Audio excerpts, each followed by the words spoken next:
Evangelho de Mateus, capítulo 14, versículos 22 em diante.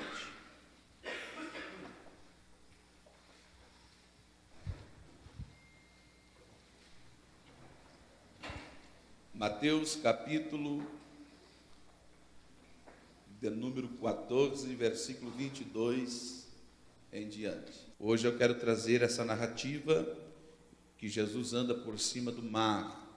É um texto muito conhecido, mas eu quero trilhar dentro desse assunto com os irmãos. Portanto, vamos fazer a leitura. Diz assim: E logo ordenou Jesus que os seus discípulos entrassem no barco e fosse adiante para outra banda, enquanto despedia a multidão. E despedida a multidão, subiu ao monte para orar à parte. E chegada já a tarde, estava ali só. E o barco estava já no meio do mar, açoitado pelas ondas, porque veio um vento e o vento era ao contrário. Mas à quarta vigília da noite dirigiu-se Jesus para eles, caminhando por cima do mar. E os discípulos, vendo-o caminhar sobre o mar, assustaram-se, dizendo: É um fantasma, e gritaram com medo. Jesus, porém, lhes falou logo, dizendo: Tendes bom ânimo, sou eu, não temais. Amém? Pode tomar o seu assento, que nós vamos trilhar neste assunto. Nós temos aqui esse texto, conhecido dos irmãos, mas eu quero trazer um pouquinho aos irmãos uma reflexão já no capítulo 14, e o versículo de número 2, aonde que Herodes, ele se engana com uma fala. Ele olha para os seus servos e diz que João Batista ressuscitou dos mortos, e é por isso que João Batista está fazendo esses milagres. Ele erra em várias partes aqui. Em primeiro lugar, quando ele diz que João Batista ressuscitou dos mortos, ele está se referindo a alguém que sai do Hades. E sair do Hades antes da crucificação é uma tarefa impossível, quase impossível, porque Jesus ele fez esta parte em João capítulo 11, ressuscitando a Lázaro que estava no Hades. A palavra Hades não quer dizer inferno. A palavra Hades é uma palavra hebraica que quer dizer lugar de morto, ou cadeado, ou abismo. E você vai ver que ele diz que João Batista saiu dos mortos, ou de Hades. Isto é uma mensagem totalmente errada da palavra de João, da parte de Herodes. Por quê? Porque acreditava-se dentro do Império Romano que isso acontecia, que os mortos ressuscitavam, e por isso que eles tinham poderes, e eles eram considerados como semideuses. Na verdade, outro erro é que João Batista, ele não era Jesus, porque ele ouviu falar de milhões de anos atrás, 1000 anos atrás, que haveria um homem que iria morrer e ao terceiro dia ressuscitaria. E depois que ele ressuscitasse, ele enviaria um consolador. Ele errou, porque esse não é João Batista. Isto é quem? Jesus.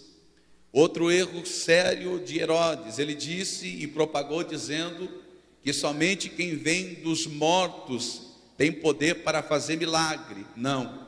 Jesus disse: se creres, farão coisas maiores do que eu fiz. Então você tem poder para expulsar demônios, e se beber coisas mortíferas não lhe fará dano algum. Ele errou 100%, porque uma alma jamais vai poder sair de lá. E João Batista, ele saiu do ventre da sua própria mãe e não havia ainda morrido, ele estava vivo, e ele era o precursor de Jesus. Outra parte interessante você observar que João Batista, ele é 6 meses mais velho que Jesus. E João Batista, ele vai a batizar Jesus com 30 anos de idade. E alguém vai dizer assim: por que Jesus foi batizado? Ele foi batizado porque Jesus precisava ser banhado em águas com 30 anos de idade. Por quê? Porque quando um homem é consagrado ao sacerdote, dentro do império judaico ou dentro da lei judaica, um homem precisa ter, em primeiro lugar, 30 anos. E em segundo lugar, ele precisa ser lavado em águas para ser um sacerdote. Jesus não poderia ser batizado para sepultar o velho homem, porque Jesus não tinha velho homem. Jesus, ele veio 100% Deus e 100% homem, mas sem pecado e sem a sua herança adâmica e sem o pecado em suas veias que eu e você temos. Jesus não. Jesus, ele veio no ventre de Maria sem pecado algum, direto do trono de Deus. É por isso que a Bíblia Sagrada informa que João Batista, ele vai batizar Jesus, e Jesus olha para João Batista e diz: convém que se cumpra a lei dos homens. Em primeiro lugar, existe um erro em quem diz que Jesus deveria ser batizado para sepultar pecado. Primeiro, Jesus não era pecador. Segundo lugar, Jesus foi batizado sim para que se cumprisse a lei dos homens. E que lei dos homens era essa? Que se o Império Romano não ordenava, o Império Romano não colocou leis para batismo, porque isso veio dos essênios, antes de Jesus. Então que lei era essa? A lei era mosaica. Jesus estava falando da lei do sacerdócio. Jesus foi batizado para ser consagrado a sacerdote. Sabe por quê? Porque é o sacerdote que vai trazer então para ele a representação da igreja. O sacerdote vai representar, é ele que vai intermediar as suas petições ao Pai. É através dele, através do sangue dele, através do caminho que é Jesus, que vai trazer você na Nova Jerusalém. É por Jesus, é por ele e é dele que nós vamos obter a salvação, porque Jesus é o único que pode nos salvar. É ele o único intermediador entre Deus e os homens, o nosso sumo sacerdote. A Bíblia Sagrada então diz que João Batista erra longe, ou Herodes, perdão, erra longe o seu cálculo e a sua fala e a sua falta de conhecimento. Depois a Bíblia Sagrada diz que Herodes manda prender a João Batista. Por quê? Porque Herodias estava tendo um caso até mesmo com Herodes, e João Batista profetizou dizendo: olha, Deus está vendo isso. Então, através de Herodias, João Batista vai perder a sua vida. Herodias chama a sua filha e manda dançar na frente de Herodes. Herodes fez uma proposta: se você pedir, eu te darei, se possível, o reino. E quando ela está dançando, ademoestada pela sua própria mãe, a mãe dela disse: vai lá, dança na frente de Herodes. Se ele se encantar e fazer um pedido a você, que você pode fazer o pedido, você pode olhar para ele e dizer: eu quero a cabeça de João Batista. E deixa eu te dizer algo aqui: profetizar, falar a verdade no século 21 também às vezes custa a cabeça. Mas deixa eu te dizer algo para você que entrou aqui nesse lugar: ainda que te custe o pescoço, ainda que te cause um prejuízo na sua vida, saiba que o caminho mais correto é obedecer à voz de Deus, porque ainda que arranque a sua cabeça aqui na terra, o teu pescoço vai ser brotado na eternidade. Satanás nunca vai conseguir arrancar a sua cabeça lá na eternidade, porque a Bíblia Sagrada diz que a nossa pátria não é aqui, a nossa pátria é no céu, e é para lá que nós vamos para morar para todo sempre. A Bíblia Sagrada diz então que Jesus fica triste porque ele ouve falar que o seu primo acabara de morrer. E Jesus se retira e vai para longe, para o deserto. A Bíblia que eu tenho em mãos aqui diz que era o deserto de Betsaida, que era o lugar das pescas, 3 quilômetros do Mediterrâneo. Quando ele chega nas montanhas, a multidão segue Jesus. Por quê? Porque aonde Jesus está, há milagres. Aonde Jesus está, algo acontece. A Bíblia diz: aonde tiver 1 milhão até 600 pessoas, eu estarei ali no meio. É assim que a Bíblia diz? Não. A Bíblia diz: aonde tiver 2 ou 3, eu estarei presente. Deixa eu lhe dizer, quando você chegou aqui, Jesus veio com você. Ele não estava, Ele veio contigo. Quando você entrou por aquela porta, Ele entrou com você. E eu tenho um recado de Deus para a sua vida, e você já sabe: Jesus está aqui neste lugar, e algo vai acontecer. E algo vai acontecer. Alguma coisa Deus fará neste lugar. Alguma coisa Deus vai fazer esta noite. Porque Deus não despede o seu povo em vão. Então, se você entrou aqui para receber as bênçãos de Deus, saiba que algo Ele vai fazer por você. Moisés, Ele já fez quando eu entrei aqui, amém. Mas se ainda você não sentiu a presença dEle, sinta a presença dEle aqui neste lugar esta noite. Jesus, Ele se retira e Ele olha uma multidão que vem ao seu encontro. Ele dá uma olhada e eles ficam ali alguns dias, a saber 3 dias. E quando eles estão ali conversando, alguém olha para Jesus e diz: Jesus, despede que esse povo vai comprar pão. Despede esse povo para comprar. Quem disse isso não sabe, Oséias, que deserto não tem pão. Alguém já viu padaria no meio do mato, no deserto? Não. Alguém já viu um comércio lá retirado, longe de todo mundo? Não. Eles falaram: despede o teu povo para que vá comprar pão.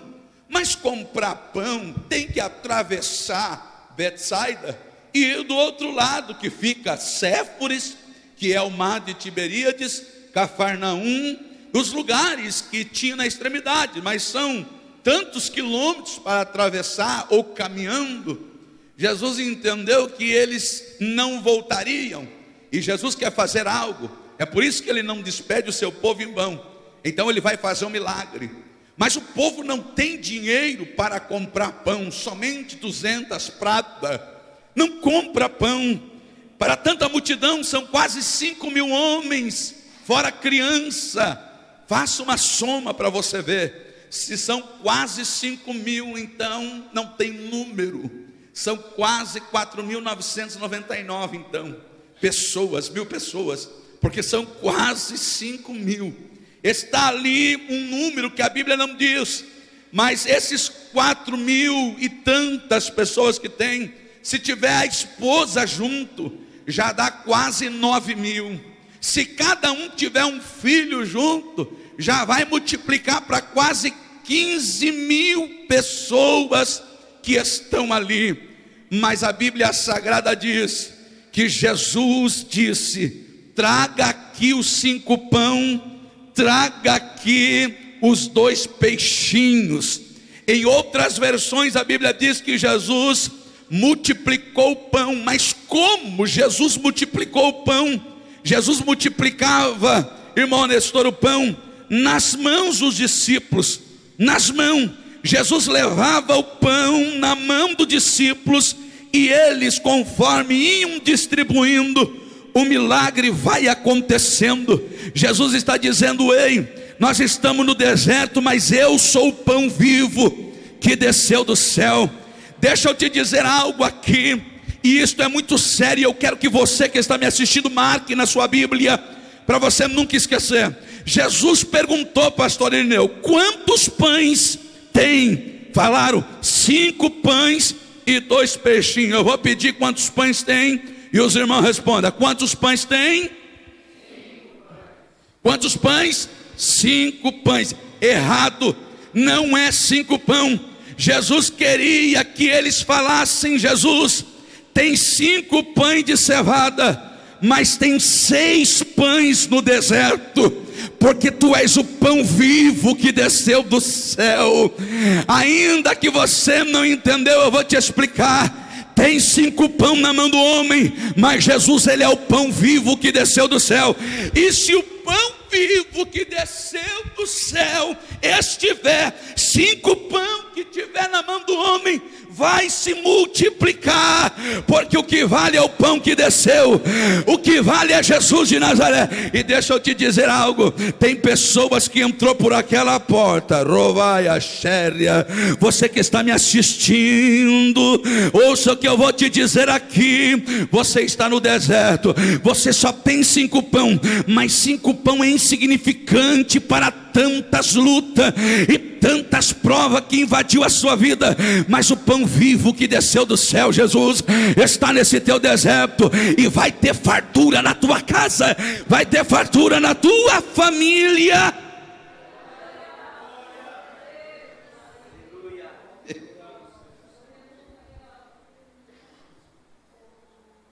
Entrega os pães e sobrou 12 cestos.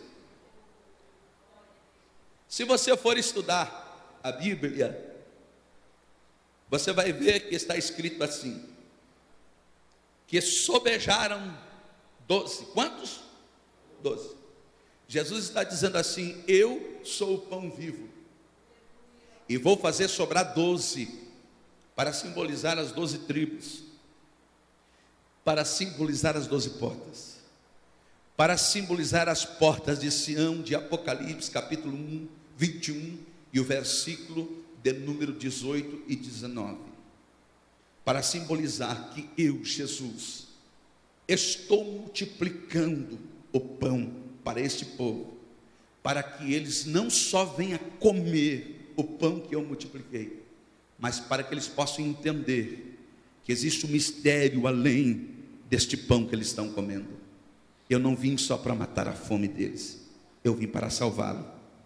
Eu vim para levá-lo para Nova Jerusalém. E deixa eu te dizer, irmão, você entrou aqui nesse lugar, talvez você esteja sem esperança, mas por trás dessa prova e desse deserto de Betsaida, existe um mistério tão grande para você, que breve as trombetas soarão. Breve no céu, Jesus há de aparecer em gloriosa luz. Todos. Agora,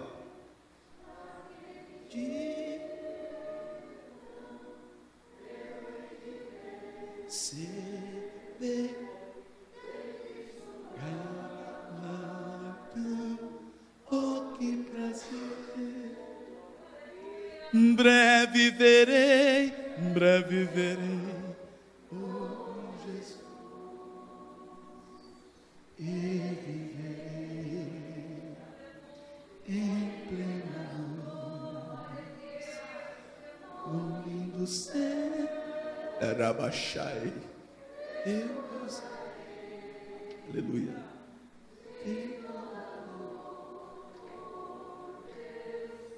Livre serei. Você pode glorificar ao Senhor? Jesus estava triste, mas estava multiplicando o pão. Jesus havia perdido o seu primo, mas estava trabalhando no reino de Deus. A tua vida está difícil, a porta do emprego se fechou, mas você não pode desanimar.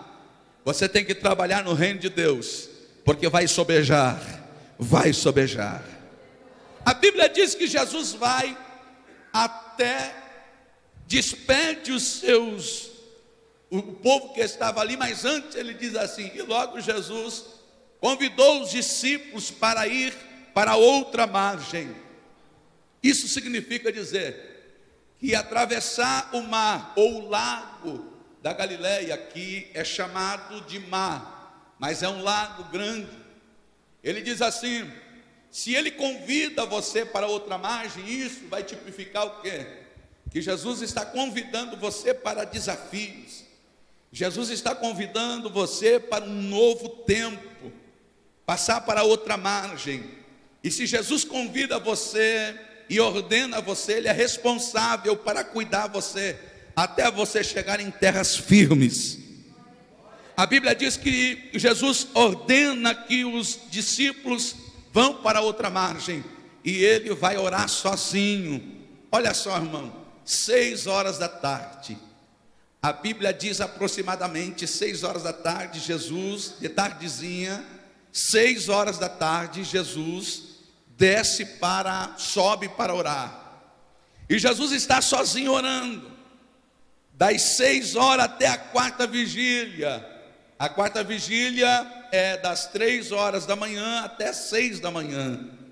E Jesus está orando. Imagine você, irmão, desde a hora que Jesus subiu até as 3 horas da manhã orando. E os discípulos estavam passando para outra margem.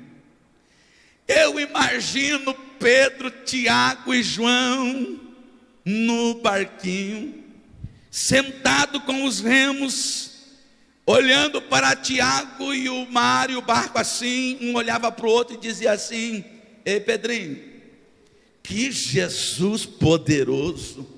Por quê? Mas multiplicou, sobejou tudo. Você viu a forma que se multiplicava, pega pão, solta peixe. Você viu que coisa mais linda aquilo? Eu imagino que Tomé dizia assim: olha, eu sou um homem incrédulo, mas aquilo foi tremendo.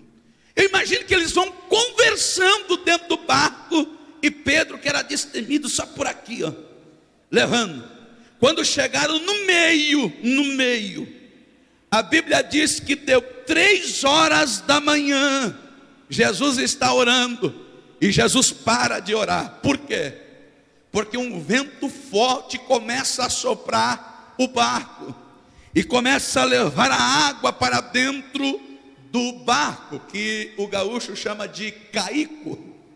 E eles começam a tirar a água, e o vento assopra para levar a água para dentro. Escute aqui, irmão, olha que coisa mais linda. O vento assoprando, e a igreja do Senhor jogando água para fora, e Satanás tentando jogar água para dentro. Os discípulos tentando jogar água para fora, e Satanás tentando jogar água para dentro. Deixa eu te dizer, enquanto tu está remando com a tua família, com o teu casamento, com o teu trabalho, Satanás está tentando jogar água para dentro, mas você vai jogando água para fora. Satanás vai jogando água para dentro, e você vai jogando água para fora.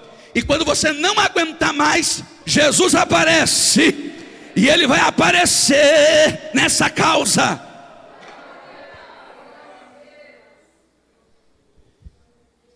Três horas da manhã, na quarta vigília, Rodrigo, Jesus levanta. Os meus discípulos estão precisando de mim, então eu vou lá.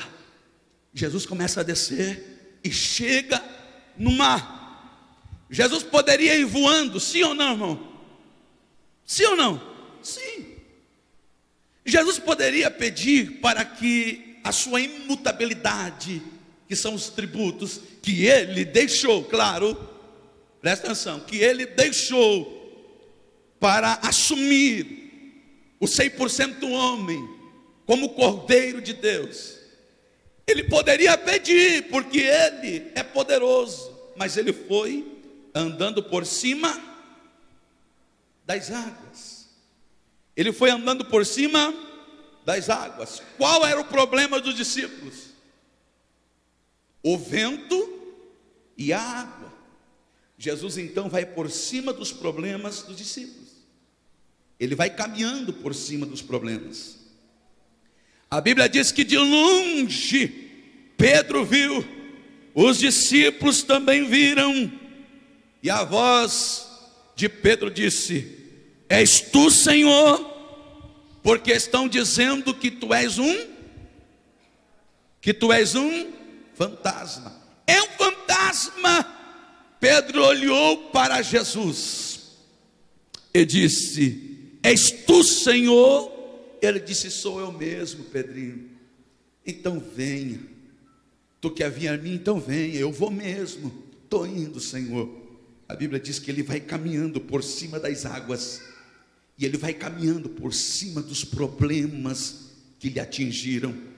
Jesus está dizendo assim: se você crer, se você acreditar que eu não sou fantasma, você vai poder caminhar por cima dos teus problemas esta noite.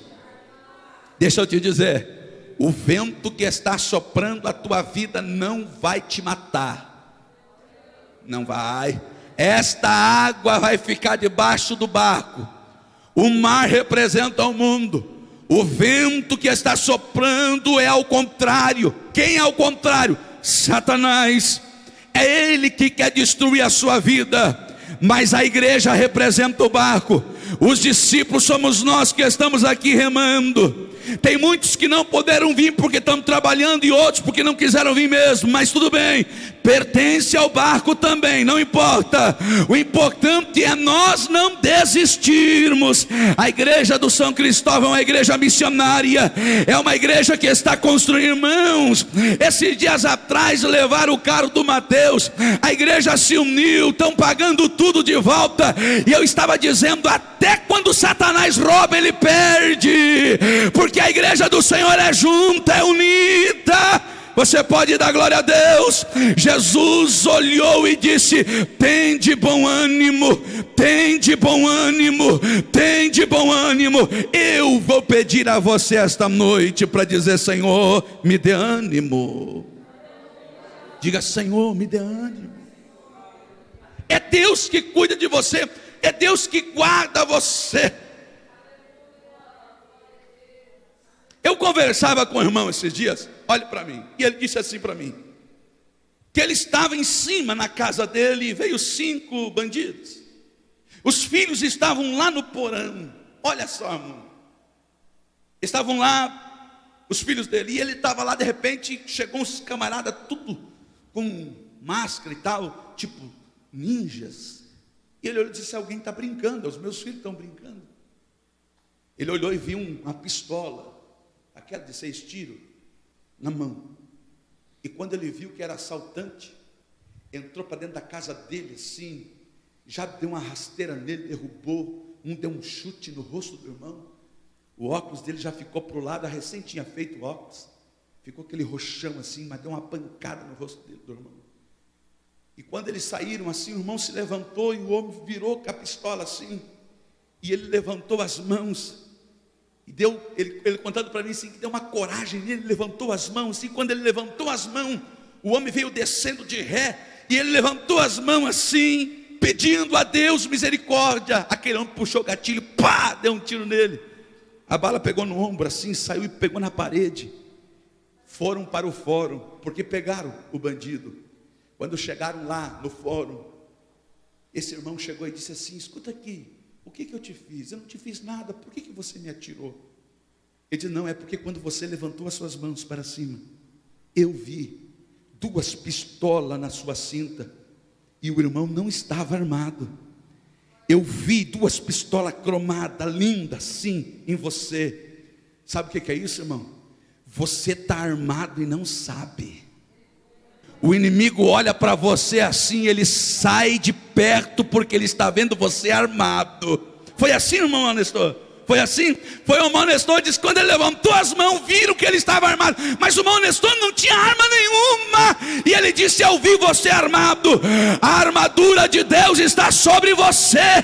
A armadura de Deus está sobre a sua vida. Te coloque de pé adorando a Deus. Te coloque de pé. Você pode dizer para alguém: você está armado e não sabe. Você tem a armadura de Deus sobre você.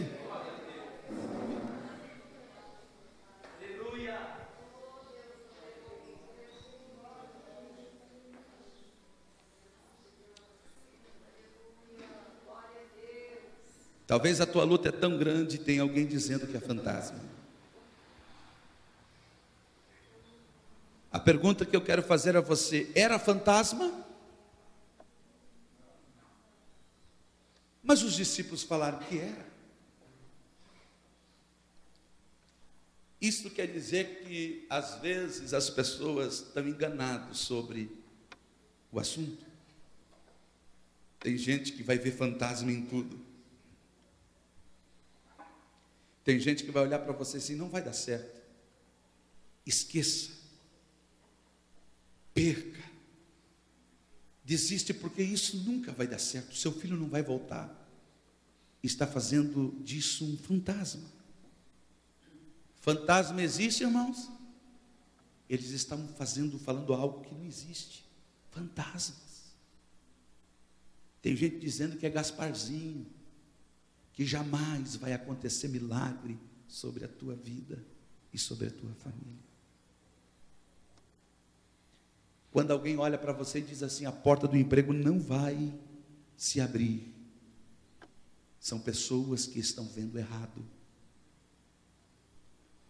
Você olha para Pedro e Pedro diz assim, eu vou. Eu imagino que Tomé diz assim, é fantasma. João diz, é fantasma. Ele disse, mas não é, mas não é. É tu mesmo, Senhor. Sou eu, Pedro. Vem, Pedro.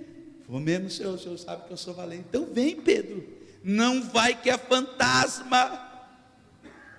Tem gente querendo atrapalhar o teu encontro com Jesus mesmo, você estando dentro do barco. Mas tem de bom ânimo.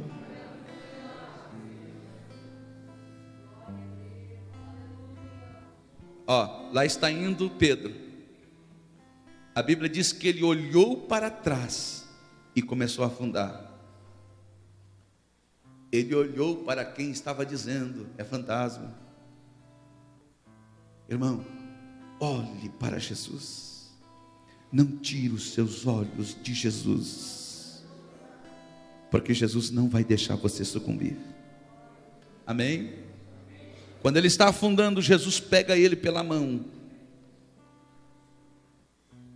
e começa a puxar Pedro de volta, dizendo, Pedro, ainda que você olhou para trás, eu te pego pela mão, porque você será Pedro, o pastor de Jerusalém. Você será o primeiro a enviar Paulo e Barnabé a Antioquia e em toda a região para os gentios. Tu, Pedro, você não vai morrer aqui. A tua história não termina na água. A tua história não vai terminar nesse problema. Não, Pedro. Você vai morrer crucificado de cabeça para baixo, mas não afogado. Você vai morrer lá na frente, aqui não. Você será pastor, apóstolo. Você vai ser pastor de Jerusalém. Você não entendeu? Eu vou te explicar. Quem vê Jesus e não olha para a direita e nem para a esquerda, Deus coloca ele em lugar de destaque. Ainda que você seja cheio de defeito, mas Deus vai te colocar como apóstolo em Jerusalém. Tem gente entendendo. Arabaxai, arabaxai.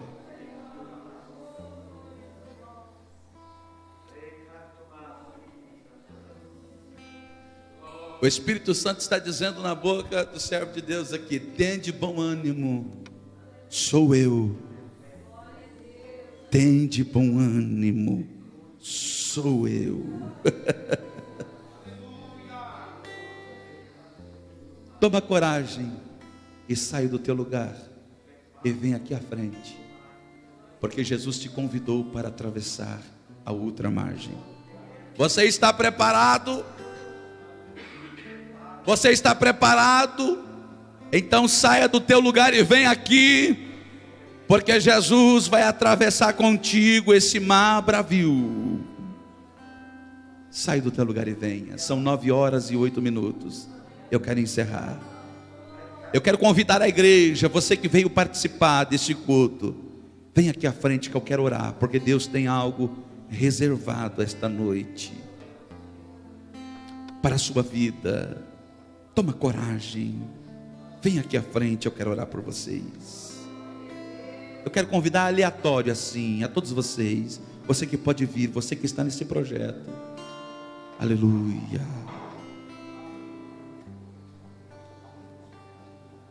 Olha só o que Deus faz. Nós estivemos aqui no bairro Faculdade, que está o pastor Altair.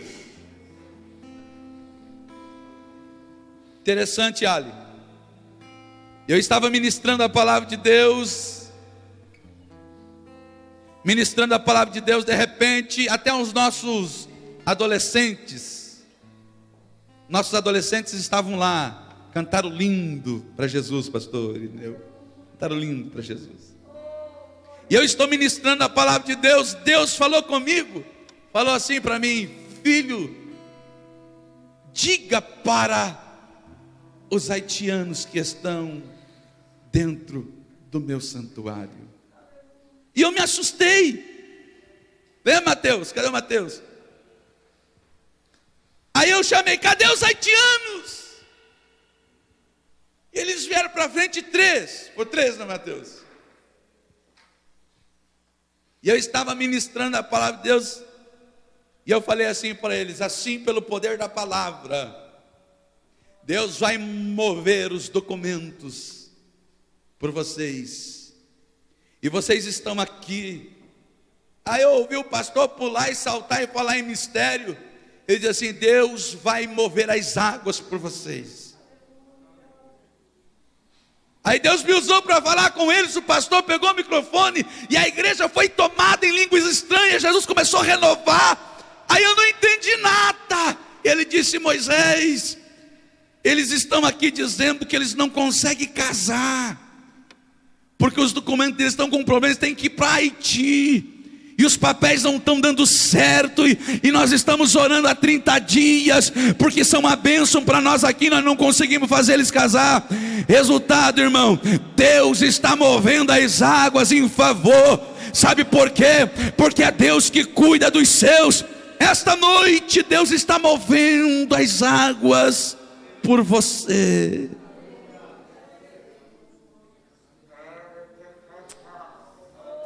Aleluia.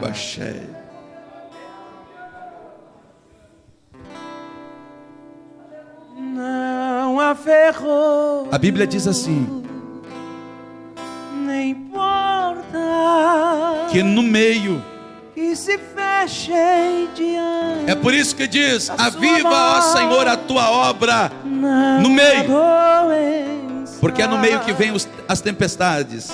Nem culpa, mas no meio da tempestade, que fiquem de Deus pé trará a providência diante de nós, e a tempestade se acalma na voz daquele que tudo criou, pois sua palavra é pura, escudo para os que nele creem. Valmir, eu fui esses dias aí no seu comércio, na Valtur. Você não estava. Eu comentei com a minha esposa e disse assim a ela: o inimigo quer fazer do seu lugar uma curva. O que é uma curva? É que ali para tudo. Tudo sobre aquele lugar. Tudo que não presta. Uma curva. Ele quer estancar uma bênção que Deus entregou em suas mãos. Ele quer colocar tristeza na sua família, tristeza sobre o teu casamento, tristeza sobre a tua empresa, porque Deus viu o desejo que tu tens no coração de fazer algo para o Senhor. Aleluia. E eu fui para casa orar. Eu fui na igreja e disse assim: Senhor, eu não aceito eu vendo o que o inimigo está preparando para destruir os teus sentimentos, jogar grande angústia. Mas esta noite o Espírito Santo diz comigo aqui que Ele vai acalmar toda a tempestade. Está trazendo um novo tempo. Vai mudar. Vai mudar. Rabachai, Rabachai. Deus falou comigo que Ele está arrancando de lá angústia, Rabachai, Rabachai, tristeza, porque é grande o plano que Deus tem com você e com a tua esposa.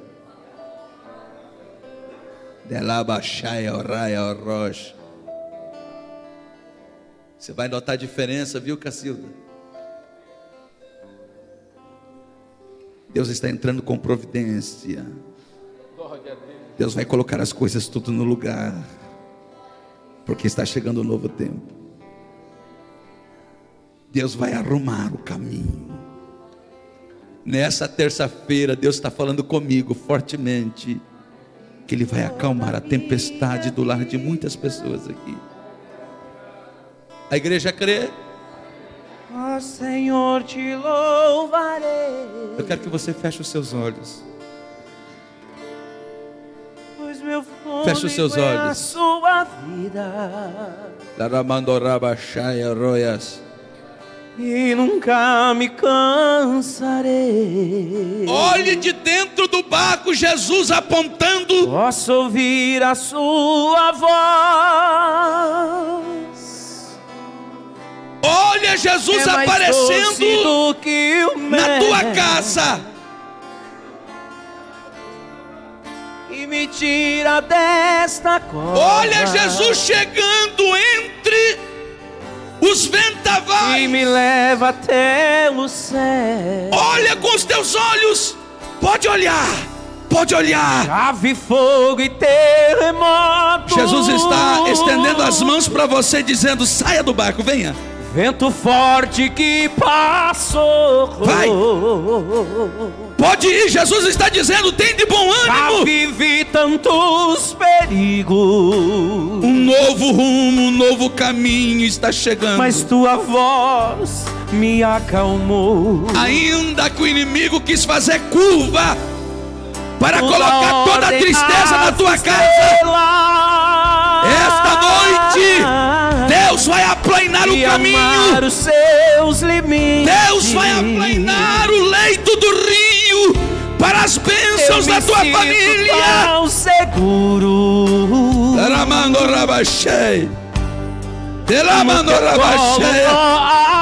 Os teus filhos estão sendo tocados agora. Os teus filhos estão sendo tocados agora. Deus está entrando com providência. Que se fechem diante da sua voz. Não há doença, nem culpa, que fiquem de pé diante de nós. E a tempestade se acalma na voz daquele que tudo criou. Pois tua palavra, ela é pura, escudo para os que nele crêem. Você que está aí no seu banco, os irmãos que estão aqui à frente, aqui em cima do altar, pegue na mão do seu irmão e diga para ele assim, segura, e diga: nós estamos no mesmo barco. Aleluia. Nós estamos no mesmo barco. Nós estamos indo para o mesmo destino. Segura, aleluia. Aleluia. Arabaiachei. O mesmo Deus é o nosso, aleluia. E o barco não vai sucumbir. Querido Deus, te louvamos, Pai Santo, te agradecemos por esta oportunidade, por este culto que podemos oferecer ao Senhor. Receba, Senhor, o que entregamos a Ti no nome de Jesus. Tu conheces a necessidade de cada um dos teus filhos, naquilo que o Senhor já tem suprido nesta noite, nós te louvamos e te adoramos. E a bênção que os teus filhos ainda precisam, Senhor, seja sobre a vida deles, para a glória do teu nome, operando o seu milagre, a tua bênção, ó Deus eterno, segundo o propósito do teu coração e a necessidade de cada um dos teus filhos, para a glória do teu nome, ó Pai. Nós oramos a Ti, Senhor, nesta noite, rendemos graças ao Senhor, porque só o Senhor é digno de toda honra, toda glória, todo louvor. Te agradecemos e Te adoramos no nome de Jesus. Amém. Glórias a Deus. Que o grande amor de Deus, a graça de nosso Senhor Jesus Cristo e a comunhão do Espírito Santo seja com todo o povo de Deus, e todos dizemos amém.